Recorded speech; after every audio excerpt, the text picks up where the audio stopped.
Hi everybody, going to do a layout update. I used to keep track of them. I don't know where I was at, like 18, 19, 20. And I divided things into I've got an N-scale playlist and an Oak Hill playlist. So I'm going to put this part in Oak Hill playlist because it's connecting Oak Hill to Chillicothe. So what I want to talk about today, what I'm going to be doing, and I don't think I really need to show you how I'm going to do it. These are Chooch bridge abutments. I wish I could find some angled stone wings for this, but I can't find them. They've got some that step down. I think what I'm going to do is I'm just going to act like this was updated by the Chessie system or the B&O, and they poured some concrete wings. So I'm going to make the concrete wings just like Luke Towan did in his bridge module. So I'll make them out of the foam board. So and then I'll just say, well, these were, because this line was built early, I don't know, 1850s, 1860s, 1870s. So I can say that these were the original bridge abutments, but they came in later and upgraded and put the wings on them out of concrete. That's going to be my story anyhow. The problem with these abutments is right here I'm pointing with the pen. This bridge has bridge shoes on it, which it should have, and they sit on this lip. But the track needs to be up here. So I need to cut a little, a little bit out of this and then glue this on. So basically this should be level with this part of the bridge, so the track can just go right across seamlessly. So I'm going to do that, cut them, and I'm going to glue them back on. Now Maurice Grimes has done this, and he warned me. He said, "Hey, I've heard that these abutments, I guess they're made out of plaster. And it's kind of hazardous to breathe. So if you do this, I'm going to wear a mask. So please be careful if you do this." Again, I'm not going to show you how to do that. I don't think you need to be shown how to do it. I am going to show you that I did start to work. Again, my gimbal, I haven't got the charger for it yet. I have started to work on the creek. Now I need to make this a lot less steep.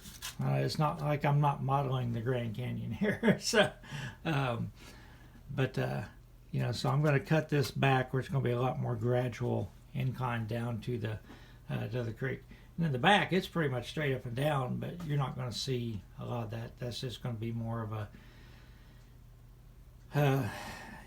background scenery and covered with trees and stuff. I do want to talk about, I remember I showed you that I bought this cheapo foam cutter thing from China, and it worked. I used it for this. It came with a bunch of wands, and again, I don't know, this wand worked. You can see where maybe I was trying to put a little bit too much pressure on it, bent a little bit when I was going through. But two of the wands have already crapped out. So I don't know if I used it, I was too high on the temperature or not. I guess there must be some kind of, coil or something in there, because it was glowing, like red hot. It said to turn it to 3 to 5 watts. The controller doesn't say what 3 to 5. It just says off, minimum, and maximum. So you don't know what you're setting it to. So anyhow, I might have got my money's worth out of this, because I've still got 3 wands at work. So I'll be able to go around and do this. But it was it's $10 or $15 cheaper than the hot wire foam factory, and I would bet that that's a higher quality product. So if you're gonna buy one of these, I'd probably buy the name brand one instead of buying this thing off of Amazon. So I'll show you what the bridge looks like when I'm done, and I'll probably cut some more on the creek, and then I'll show you what that looks like. That's much easier, and it wasn't too tough of a job. Actually, just took out one stone course, and it ended up almost perfect. I had to do a lot of sanding and things, but again, I wore a dust mask, and I think it's going to work out pretty well. I'll do a little bit more fine tuning maybe, I think. Down here it looks like maybe it might be a tad still high, but maybe because it's leaning too. I think it's because it's leaning. So I think it's going to be alright. So I've done some more cutting away on the foam. And what I did was I put the abutments in sort of into place. Number one, to make sure that the track is going to go over the center of the abutments, because if the track didn't do that, then I'd be in trouble because the bridge wouldn't fit. This one probably needs squared up just a little bit, but I know the bridge fits. So that's the right distance anyhow. So I am going to have a wing here. On this side I'm going to have two wings. This side over here, I don't think I'm going to have a wing right here. I think I may have one on the other side. But they don't always have wings. I mean, I've looked at a lot of pictures.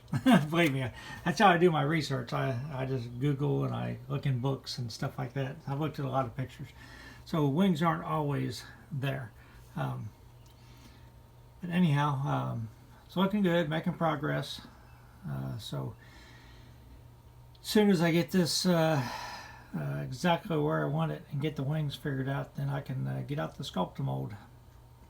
Oh, I'll probably add some hills too. I've got a lot of extra scrap foam. It's not just all going to be flat through here. I'm going to especially build it up back here. Have this to sort of hide the end of the river. I'm going to have this come on up and have like a little cut there or something to hide the end of the river. So I'll keep you posted on it. Okay, I've been working more on the riverbed, cutting out some more. Right now I've got the abutment, fixing it in place with some liquid nails project, which says it's good for foam insulation. I'm going to let that dry. I've got one of the abutments cut out of foam core, which is going to go back here, and I'll have to fill in behind it a little bit. I'm going to go ahead and get this one in place before I put the other one in to make sure I have an exact measurement, because I think I cut the other one out a little bit too far. So I think that's the best strategy for me anyhow, is to do that. I want to give you a tip here if you're working with foam core, which I never really have before. See what a nice sharp edge that is? That's a new X-Acto blade. I am the world's worst about trying to eke every bit of cutting out of an X-Acto blade, and I really need to change them more frequently than I do. So this is pretty much garbage. I can't really use that. But when you have a sharp X-Acto blade, it cuts it really nice. So I'm going to put a piece of styrene, overlap this a little bit, sort of like Luke did in the video, make it look like it sort of has a cap on it.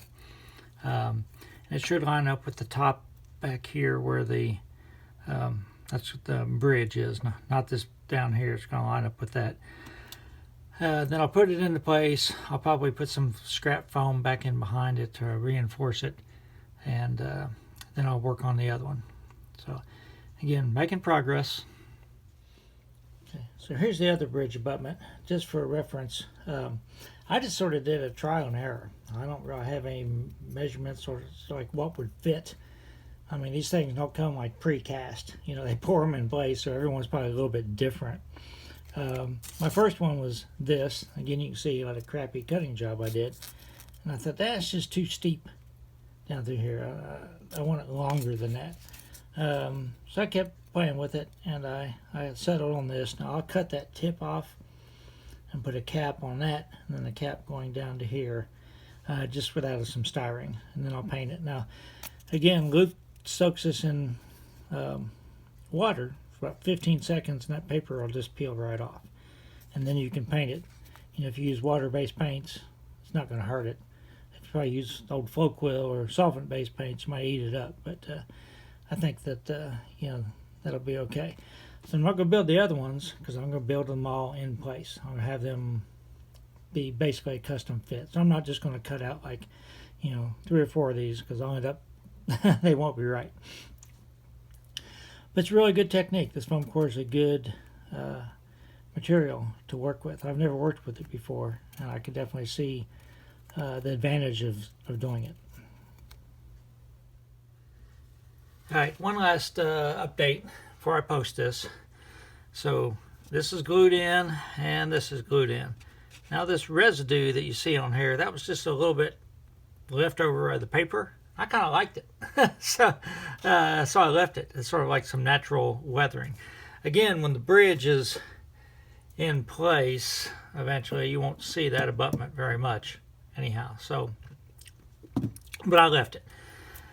So what I'm going to do now is I'm going to fix the other abutment into place and make the wings on that, and then I will do sculpt mold. Don't need to really show you how to, put the other abutment in place since I showed you on this one. I